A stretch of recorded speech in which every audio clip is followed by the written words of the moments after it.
Selon vous, qui ira au ciel? Moi? Tout le monde est bienvenu.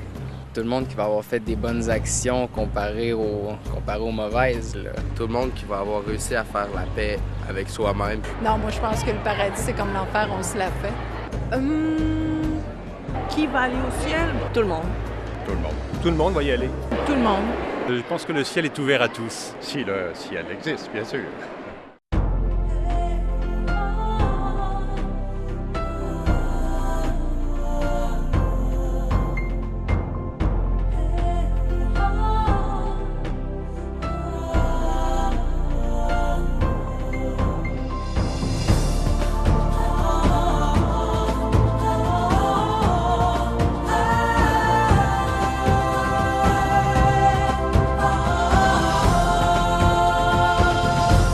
Mesdames, Messieurs, bonjour et bienvenue à l'émission L'heure de la bonne nouvelle.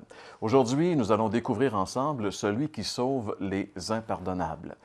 On a entendu dans le Vox Pop, François, il y a quelques instants, les gens répondent à cette question, à savoir s'ils étaient certains d'aller au ciel. Et moi, quand j'écoutais les réponses, immédiatement, cette chanson de Michel Polnareff, qui était très populaire dans les années 60, « On ira tous au paradis », ça m'en revenait parce que finalement, c'était presque ça qui était la réponse. On l'a appris, la chanson. Ça l'a poigné. Oui. Pas à peu près.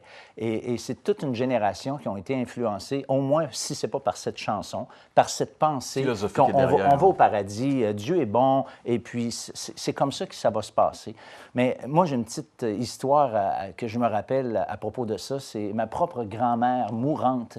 Et on venait la chercher maintenant pour rentrer à l'hôpital, d'où elle n'est jamais sortie. Et on avait fait venir ce conseiller spirituel qui était supposé de l'aider. Et que la seule chose qu'il avait trouvé à dire, c'était « ça va bien aller ». Ça va bien aller. Puis moi, j'étais en feu dans mon cœur parce que je connaissais la Bible, je connaissais la parole de Dieu et je savais qu'il y avait autre chose de plus intelligent que ça à lui dire. Et quand on compare ça avec ce que le Seigneur Jésus a dit à ce mourant qui est à côté de lui, mais là, on voit qu'il n'y avait rien de très sage dans cette parole qui se voulait peut-être une parole d'encouragement, mais quant à moi, c'était presque le désespoir pour cette dame. Absolument. Si ce n'est pas les paroles des Écritures, en réalité, si ce n'est pas la vérité, il n'y a pas d'espoir là-dedans. On est en train de jouer du violon puis de se bercer d'illusions, mais il va y avoir un réveil atroce. C'est ça qui est terrible. Il y a la chronique également, François. On a notre chronique aussi aujourd'hui. Oui, la Bible répond, Jean-Pierre, c'est toi qui vas répondre à cette chronique-là. Qui peut aller au ciel? Voilà le thème et la réponse que tu vas donner à cette chronique. Et aussi, on a un témoignage de M. Pierrot Lafrenière qui va, lui, nous raconter comment il a rencontré et connu cette paix, cette assurance même devant la mort.